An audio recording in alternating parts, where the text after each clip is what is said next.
In this question, we have been given two functions, g of a comma b and f of a, and another the same function f of b. So basically, on a broader level, we have two functions, g of a comma b, wherein the function g takes two variables a and b, and it is related to the function f in a manner which is given out here, wherein g a comma b, the first element and the second element, equals to the sum of the the output of the first element when we move, like when we run it through the function f, and the output of the second element when we run it through the function b. So g of a comma b, so the base function that we have been given is g of a comma b is equals to f of a plus f of b. Now we have to find for which function f what this particular function should be, so that this relationship holds true. So the relationship that they want us is g of a comma b. So if we pass the same variable at both these two places, and which is the sum of a comma b, it should be equals to g of a comma a and plus g of b comma b. Now let's try to first find out what does this particular function means to us, right? So we know g of a comma b is f of a comma f of b. So if I have to translate this particular function, it will be f of a plus b plus f of a plus b. And how does it come? I just replace a with a plus b, and I get this particular output. Similarly, if we take this will be f of a plus f of a, and similarly this particular function would be f of b plus f of b.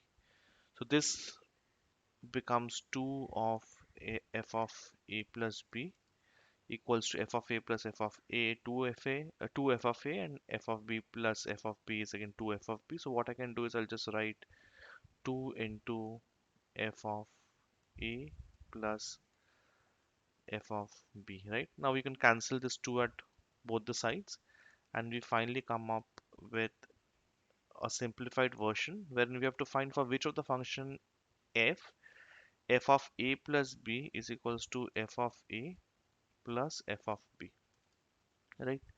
So this is sort of a pre-analysis that we should do before we dive deep into the five options that we have. Now let's look at the options and try to figure out what can this be, right? So here a and b both are variables. So we are saying that for which of the function of these five, f of a plus b and f of a plus b equals to f of a plus f of b. Now let's look at the options and try to see which of these we can eliminate right off the bat. The first I will take is mod of x. So let's try let's look at option C first. So let's say if f of x equals to mod of x, if this is the function, f of a plus b will sometimes be equals to f of a plus f of b. So let's say both f a and b are, they have the same sign. So let's say both a and b are, both of them are positive. So f of a plus b will be equals to f of a plus f of b. However, and let's also take an example if that helps, right? Let's say a equals to 5, b equals to 3. I mean, we don't need to do this in exam because it's a time consuming process, but if we just have to make sure that which of the functions are very easy for us to eliminate. So if they have the same sign, the the summation of a plus b would be equals to 8. So mod of 8 is equals to mod of 5 plus mod of 3. So it's a distance from 0. So this particular value will work. However, what if one of the value is negative? So a equals to 5, b equals to minus 3, in that case a plus b is equals to 2. So mod of 2, because your f of x is mod of x, so mod of 2 is now not equal to mod of 3, sorry, mod of 5 plus mod of minus 3, because mod of 2, if I do mod of 5 plus mod of minus 3, 2 is not equals to 5 plus 3, right? So C we can eliminate instantaneously. Again, without doing this math, we can eliminate C. Similarly, let's look at B, right? So B says f of x can be x square. Now, if we have two variable, let's say a plus b, and we say that, okay, we are squaring a plus b whole square is not equals to a square plus b square, because there's also a term plus 2ab, so that's also missing. So again, b is something we can eliminate easily. Let's take a in this case now. Now x plus 3, so we are saying that f of x is x plus 3, wherein this is the value x. So what is happening in here is we are adding 3 to whatever value we have in in these round brackets, and we're just adding it once as a part of the output.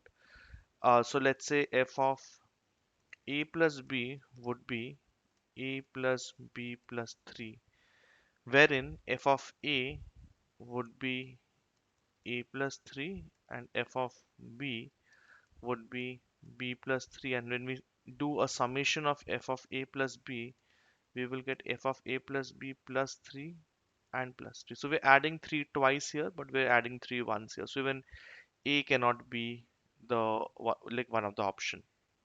Right? So these three are very simple to eliminate. Ideally, it should not take more than like 4 5 seconds, or maybe just like take 2 seconds on each of these. Try to do a quick check on the function, and we can eliminate. However, we might need to work on these two. Again, D also can be eliminated quick, but if that doesn't strike well, we can look at D. So now let's take D and let's take two variables. So for example, A is equals to 2, let's say B is equals to 4, right? And f of x is nothing but 1 upon x, right? This is the function that we are working with. So f of A comma B would be 1 upon, sorry, let me take one more step. F of, not A comma B, my bad again. F of A plus B is equals to f of 6, which is 1 upon 6, wherein f of A is 1 upon 2 and f of B is 1 upon 4. And the summation of these two, 1 upon 2 plus 1 upon 4, gives us 3 by 4. So we'll take 4 common. We'll multiply here by 2. This remains 1. Summation is 3. So 3 by 4 is not equals to 1 by 6. So again, we can eliminate D. That leaves us only with option E, right? So of course, option E should ideally be the answer, but we can also check, and we can use the same value out here. So f of A comma B is equals to f of 6.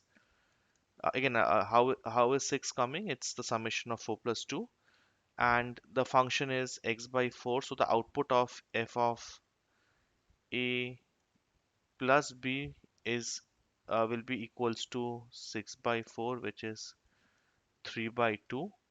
And if we do a summation of f of A plus f of B, we should ideally get 2 by 4 plus 4 by 4, and this is nothing but half plus 1, which is again equals to 3 by 2. So in this case, your answer would be E. Again, if there is, you think you have not hit the 2 minute mark, you can check E the way I have done. But then let's say if you are almost on time, because as I said, this particular part should take approximately 1 minute to eliminate. These three should not take more than, let's say, 30 seconds. This can again take maybe like 10 to 15 seconds to answer. So if you are almost at the 2 minute mark, you can and let's say you have